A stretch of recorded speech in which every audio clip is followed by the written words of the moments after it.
అండి అందరికీ. ఈరోజు సండే స్పెషల్ మా ఇంట్లో గోంగూర చికెన్ అన్నమాట.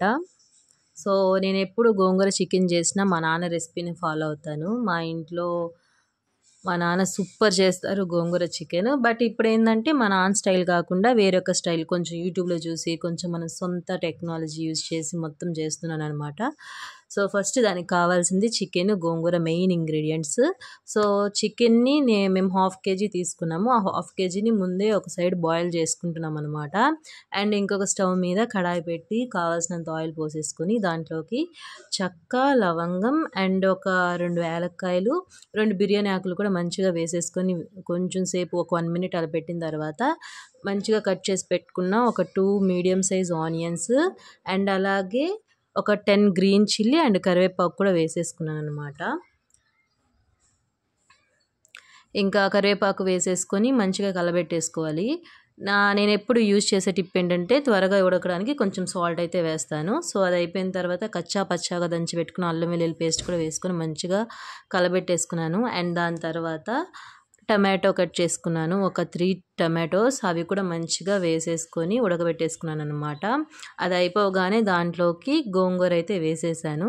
గోంగూర వేసిన ఒక 10 మినిట్స్ మనం అలా పెట్టేస్తే చాలు మంచిగా ఉడికిపోతది గోంగూర. నాకైతే అది ఇంకా కొంచెం మెత్తగా రావాలని చెప్పి పప్పుని దంచుతారు కదా!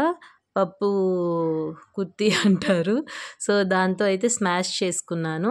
స్మాష్ చేసుకున్న తర్వాత మనం ఒక సైడ్ ఉడకబెట్టుకున్న చికెన్‌లో వాటర్ కూడా ఉంటది కదా! అవి కూడా వేసుకున్నాననమాట గోంగూరలోకి.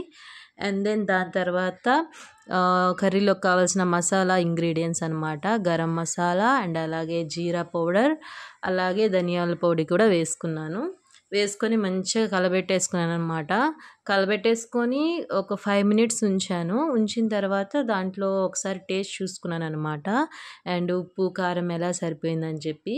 సో, టేస్ట్ చూసుకొని టేస్ట్‌కి సరిపడా ఉప్పు అయితే వేసేసుకోండి. మాకైతే ఇంకొంచెం స్పైసీగా కావాలనిపించింది. అందుకే నేను ఇంకొక 2 spoons of red chilli powder అయితే యాడ్ చేశాను. ఇంకంతే రెడ్ చిల్లీ పౌడర్ యాడ్ చేసిన ఒక 5-10 మినిట్స్‌కి అయితే మన కర్రీ అయితే సూపర్‌గా రెడీ అయిపోయిందనమాట. మాకైతే కొంచెం గ్రేవీ కావాలి కాబట్టి మేము ఈ కన్సిస్టెన్సీలో ఉన్నప్పుడు దించేసుకున్నాము. Thank you for watching.